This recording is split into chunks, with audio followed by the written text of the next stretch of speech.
It was a shiny red plastic ball, sat incongruously on the slippery green-slimed floor. That sounded kind of poetic. As I picked up the plastic ball, I realized it was intended to be worn. It was the clown's red nose. Go on, George. Try it on. No? Okay.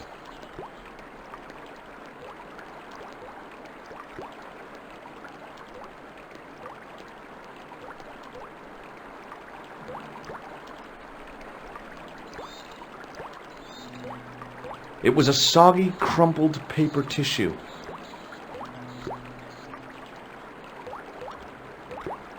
I scooped up the sodden tissue. It was cold and greasy, like breakfast leftovers.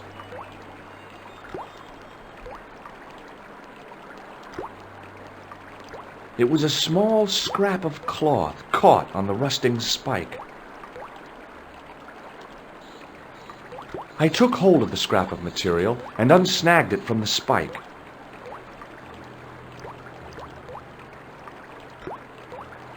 The railing was put there for a simple reason, to stop people getting past. It worked. Well, normally you try to climb a railing and not just pull it.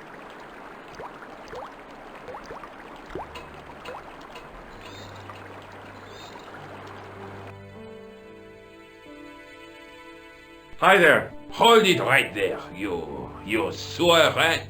I knew you'd come back, and now I've got you. What are you talking about?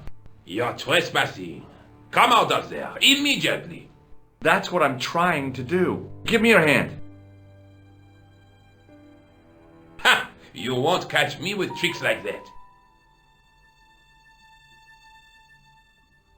Keep your distance, monsieur. Okay. Now, what were you looking for? A clown, I guess. I was looking for a clown. Huh, ridiculous. Do you really expect me to believe that? He planted a bomb in the cafe and blew it up. What? The cafe? Blown up? Mon Dieu, that is awful. And you say the person responsible was dressed as a clown? That's right. He blew up the cafe, escaped into the sewer, changed his clothes, and came up here. Ah, mon Dieu! Then, the man I chased, do you think that man and the clown are one and the same? Well, yes, it had crossed my mind. Ah, that still does not explain what you are doing down the sewer. For all I know, you are in league with him. Oh no, I'm just a tourist. Haha, most tourists are content with the Eiffel Tower, the Louvre, or the Pigalle. I didn't realize my waste pipes were such an attraction. Tell me about the man you apprehended. What is there to tell? He was a typical criminal type, just like you. Does the name Plantar mean anything to you? No, it doesn't. Who is he? The man who was killed in the cafe. I'm gonna find the guy responsible. I'll find him. Even if it means following him down every sewer in every city in Europe. Ah, you need some sensible boots. You won't get far in those stupid sneakers. Hey, what's wrong with these sneakers? Do you know the waitress at the cafe? Oh, she isn't hurt, is she? No, she's fine. Oh, thank heavens. A poor girl like her isn't safe with the likes of you roaming the streets. Can't you understand? I'm not a gangster. I'm an American tourist. Pah, that's what you say. Was the guy you saw carrying a briefcase? I didn't notice. Now are you going to leave? Or do I have to call the police? We're not leaving just yet. Take a look at this false nose. I've never seen it before in my life. This is what I used to open the manhole cover. Just as I thought. You were up to no good down those sewers, weren't you? One slip and I would have been up to my neck. Do you recognize this material? I am not telling you anything. What does this tissue mean to you? Nothing, monsieur. It's disgusting. What on earth possessed you to show it to me? Someone has emptied their nostrils into it. Perhaps you'd like to take a look at my card?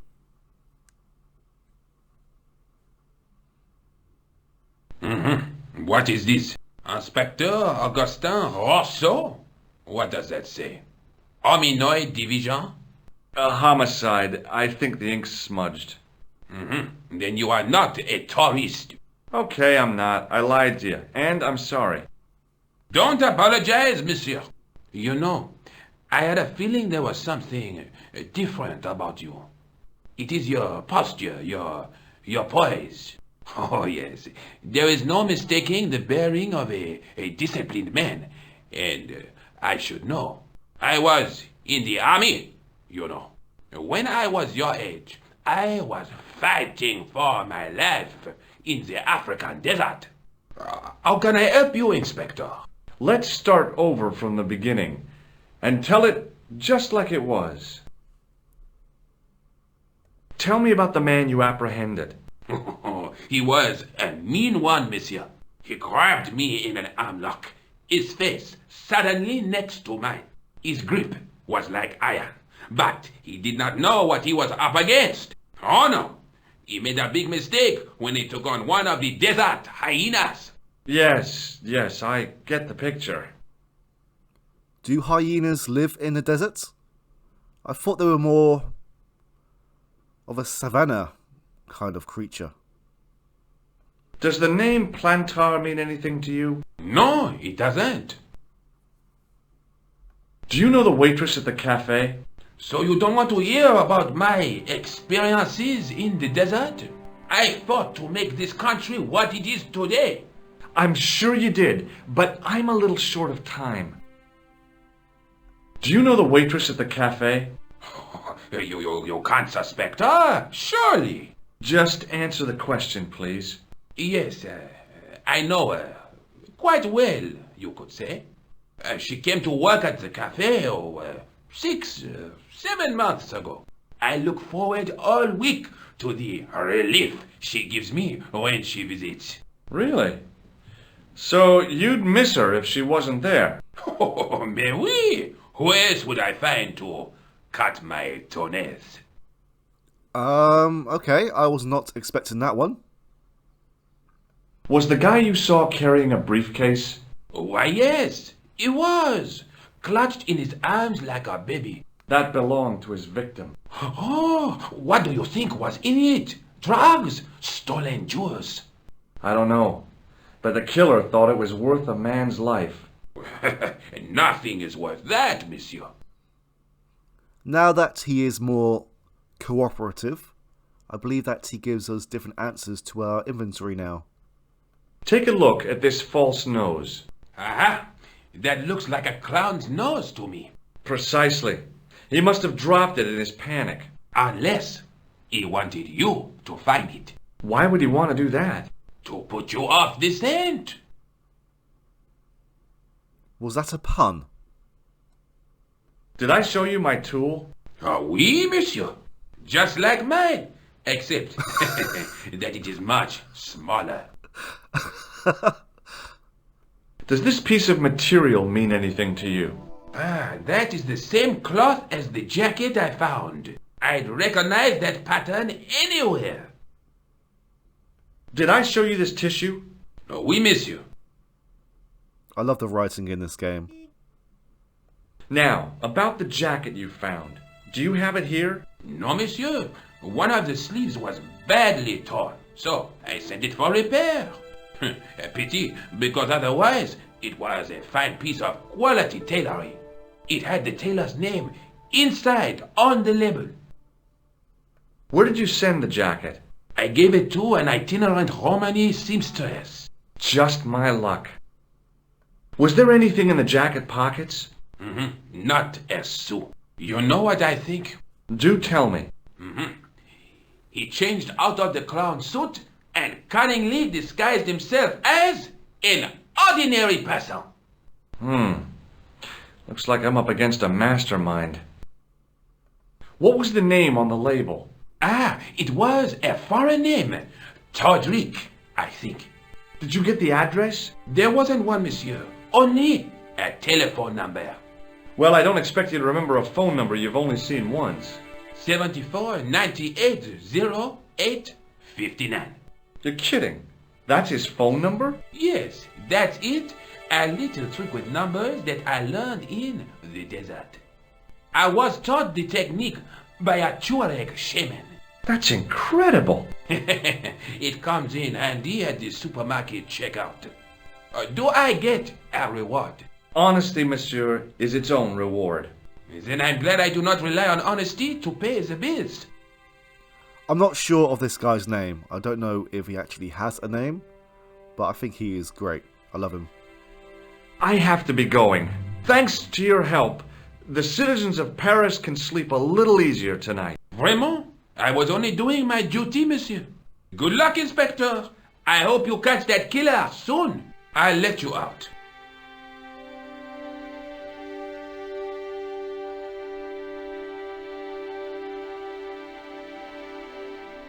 I hope you find your man, Inspector.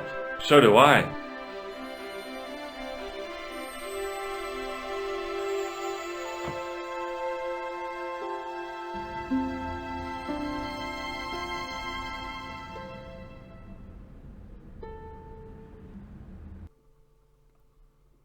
Okay, I'm going to give Nicole a phone call shortly, but let's speak to Todrick first. Hello? Who is this? Hi, my name's George Stobart. You don't know me. Correct, Mr. Stobart, I don't. What can I do for you? Well, I'm trying to trace one of your customers. Could I maybe come over and talk to you? No, that's not possible. Oh, okay, forget it.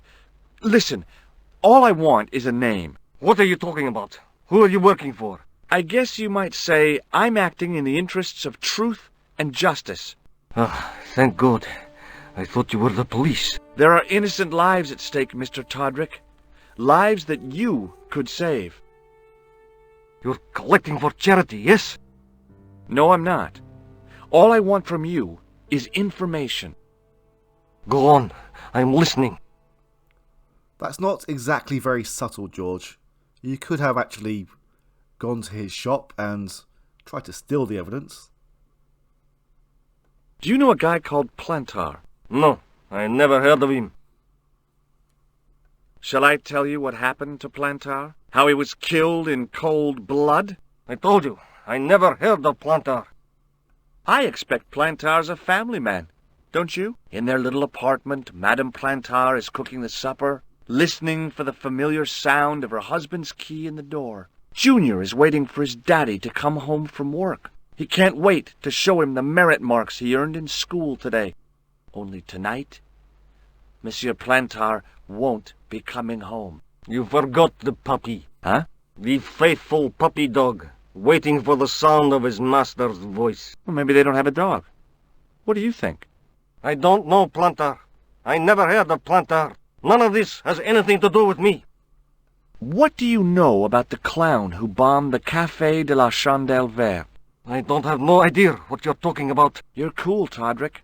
But I think you know more than you're saying. I don't know who you be, but sure I am you don't know what you're talking about. I don't know if you're saying that to make me think you don't know what I mean, but, this is ridiculous. Quit playing games with me, Todrick. I tell you, I know nothing about no clown. Did you know that one of your customers was a part-time clown? If a guy feels happy with a funny nose and custard down his pants, what's the problem? I know how you feel. Thanks for nothing, Todrick.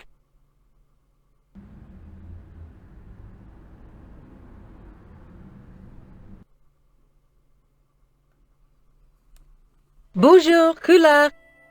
It's me again, George Stobart. Hi, George. Any news? You bet. I met a witness who spoke to the clown. And I know where the killer gets his suits. No kidding. Hey, I'm impressed. You are? Well, it wasn't easy. Look, why don't you come here to my apartment? Fine. Where do you live? 361 Rue Jarry. Okay, I'll come right over.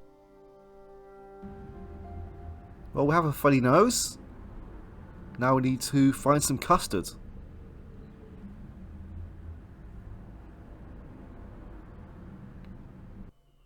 Now here we have a map of Paris. This will get more filled up as we progress. We can go and visit Rousseau and I can't pronounce the guy's name. Well, the two policemen at the police station. But anyway, let's go see Nicole first.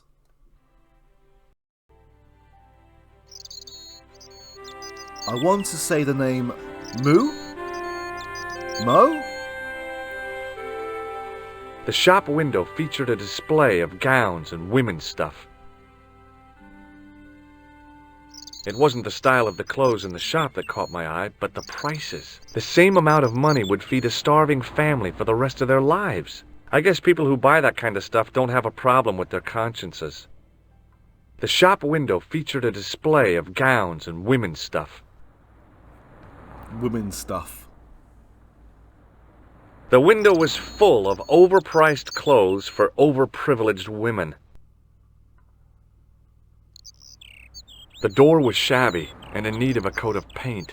I couldn't imagine the Collard woman living here. I pushed against the door, but it seemed to be locked. I would have thought there would have been some buzzers or a buzzer of some sort down here. The vacant shop was sealed with a steel blind. There was no way of lifting the securely locked blind. It was a food store selling fruit and vegetables.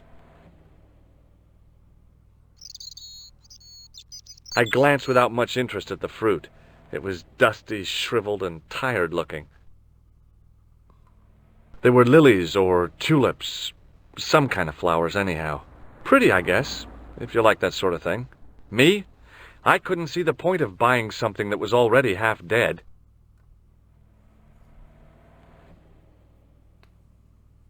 I inhaled deeply, expecting to experience the scent of the flowers. What I got was traffic fumes. The woman was doing something with a pair of needles that couldn't be described as knitting. She was a cheery old soul, the kind you'd walk across the street to avoid. Wow, that's quite harsh. Oh, hi. Bonjour, monsieur. Would you like me to foretell your future? No thanks. I'm very good, and it only takes a minute. Thanks all the same, but I'm not superstitious. Besides, if it only takes a minute, that's not much of a future to look forward to. Are the flowers for sale? Oui, monsieur. Okay.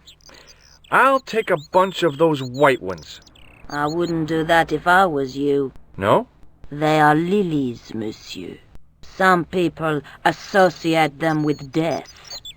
Yikes. Well, thanks for telling me. Wait, I thought you weren't interested in buying these half-dead flowers. What other flowers do you have? Dahlias? What do they signify? Insecurity. I don't want to give her the wrong idea about me. What about the tall yellow ones? Those are iris, the flame of passion. And the little yellow ones? Sensuality. Well, they're no use to me. I want to make an impression, not jump down her throat. What about a nice normal houseplant? Do you know a young woman called Nicole Collard? Yes, I do. She lives upstairs from me, in the apartment block across the street. I tried the door, but it's locked. You know, I've told the landlord about that 1,000,000 times. It is the damp. The whole building is like a sponge. It sucks up the moisture from God knows where. You mean the door is stuck because it's swollen? That is correct. There is an art to opening it. Don't shove it hard. Just give it a gentle nudge above the lock. Thanks for the advice. How long has Mademoiselle Collard lived here? A few months.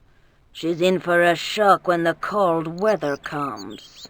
Drafty windows, insufficient heating, it's a struggle to keep warm. The only reason I stay is because the rent is cheap. Your young lady, she deserves better. Wait. George's young lady?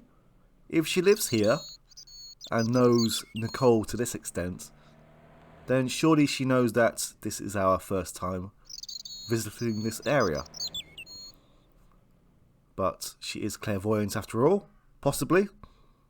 I thought Mademoiselle Collard was a successful photographer. Not as successful as she makes out for all her fine clothes. Oh, I've heard her crying herself to sleep at night. That's awful. Now don't you let on that I've told you. She's proud, that one. Too proud, if you ask me. I've changed my mind. Will you tell my fortune? You're going on a long journey. My, oh my. What a surprise. Can you tell me anything I don't already know? 10 francs, please, my dear. 10 francs? That's a rip-off. Please yourself. How does this fortune-telling routine work? If I knew that, I wouldn't be selling flowers for a living. Haven't you ever wondered why you were blessed with the gift? Well, it's a bit like satellite television, I suppose. Some of us are born with a built-in receiver dish. I just happen to be one of the lucky ones. Can you really foretell the future? Only time will tell, monsieur. The strange thing is, I can't seem to see myself in the future. Other people, I have no problem. But when I try to see what might happen to me, nothing. That must be scary. Maybe. I figure it's a kind of natural safety mechanism. Either that, or I don't have a future. That music sounds quite ominous. Do you recognize this nose? Non, monsieur. What do you make of this tool?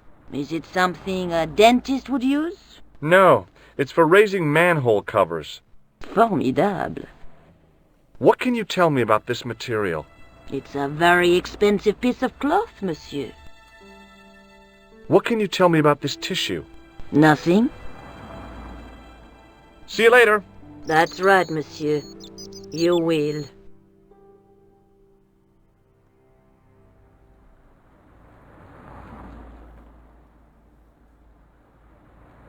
Remembering the flower seller's advice, I pushed the door gently just above the lock.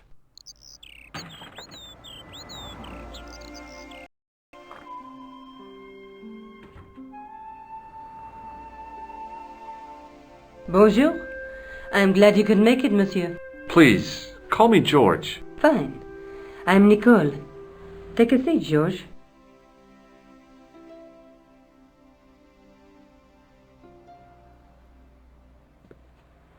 Eh bien? And what have you been up to? I've been exploring the sewers beneath the cafe. I thought I could smell something bad. The clown used the sewer to escape and to change out of his costume. I guess he was in a hurry. He left his jacket behind. And? I got his tailor's phone number. You had better luck than I did. Luck, she said. Luck! Hard work, I'd call it. What happened? I took my photographs to the editor, but he wasn't interested. Can you believe it? He told me to drop the story. But you're not about to do that. Oh no! I am going to find out what's behind these killings. You know what I think? It's a conspiracy. The police in 3 different countries have kept very quiet about the murders. The press don't connect them at all. They blame them on political, religious, or militant minority extremists. Well, that covers just about everyone. How did Plantar get your name? For the newspaper, La Liberté, I'd written an article linking 2 unsolved murders, one in Italy and the other in Japan. The cases were remarkably similar. A wealthy victim, no apparent motive, and a costume killer. Plantar said he could supply me with more information. Somehow, the clown must have known about our appointment. Tell me more about the clown's previous victims. The first was Onno Bellotta, the millionaire pharmaceutical baron. He made his money from amphetamines in the post-war slimming and diet boom. Imagine it! Millions of housewives literally spitting their butts off. Was he killed for his money? No. He had no living relatives, and his fortune went to the orphanage where he grown up. The only witness in the case was his Filipino au pair. She swears he was lured to his death by a snowman. What about the clown's second victim? Yamada, the controversial Japanese green politician. He inherited his fortune from his father's electrochemical consortium. He was committed to dismantling Japan's automobile industry. I can't see him gaining much support with a loony policy like that. Yamada was a man of vision. He was years ahead of his time. If you say so. How did he die? At the hands, or should I say, flippers, of a giant emperor penguin. A snowman, a penguin, and now a clown. You know, I hate to admit it, but this is scary. And I'll tell you what, I won't be accepting any invitations to costume parties. I don't blame you for being scared. I am too. But this story could be my only chance of a big break. Or a premature death. You speak very good English for a French girl. Thanks. You speak very good English for an American. Thanks? I found this false nose in the sewer. Hey, what's this inside it? The contents of someone's nose? Don't be cross, George. It says La Risée du Monde. Masks and costumes. It's a costume shop near the Gare Saint-Lazare. I'll check it out. Maybe the owner remembers who hired the clown costume. Why don't you put it on, George? No way am I wearing this. I'd look really stupid. Besides, he might have had a cold.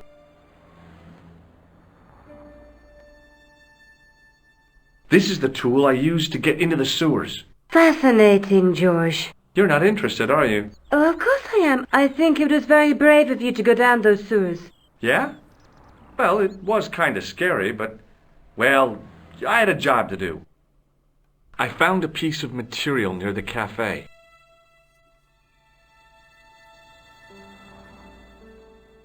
When I showed it to the concierge, he recognized it right away. It's very distinctive, all right. Just wait until you see this. I developed the film I shot at the cafe. Here, George, it's an enlargement I made.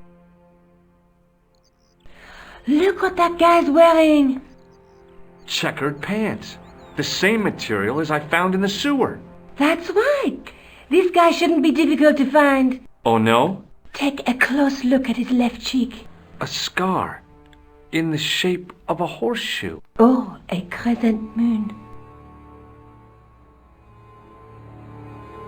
How come you enlarged this photograph of me? Because I noticed the guy behind you, of course. I found this tissue down the sewer.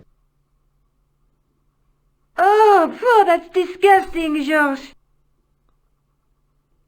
I think the stuff on it is grease paint, like actors use. Or clowns. It's still disgusting. Get rid of it. Tell me more about yourself. Oh, there is not much to tell. Well, how did you get into photography? I guess I owe that to my father. He bought my first camera. I was 8 and my parents had just split up. Did you live with your father? Yes, my mother went off with her new boyfriend. I don't mind. Papa was all I needed. 4 years later, he died in a plane crash. Ah, I'm sorry. Well, it's all right. I don't mind talking about him. He was more like an older brother, really, always joking and laughing. Papa always wanted I should study art. That's why I went to college. Did you learn about photography at college? Oh, God, no. I couldn't afford the materials.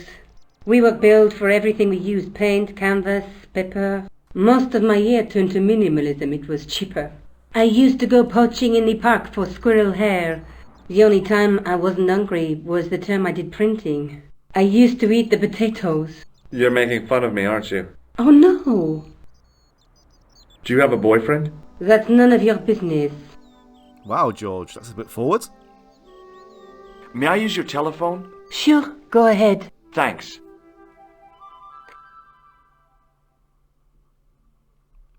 Nice picture. Hello? Who is this? Mr. Todrick? Oh, it's you again. What now? Did you make a suit for a man with a scar on his face? A scar in the shape of a crescent moon? Maybe. Maybe not. Tell me where I can find him and I'll leave you alone. And if I don't, I won't leave you alone. I can't tell you anything unless you give me his name. Do you know where I can find the guy with the scar? I told you. Without a name, I can't help you. Thanks for nothing, Todrick.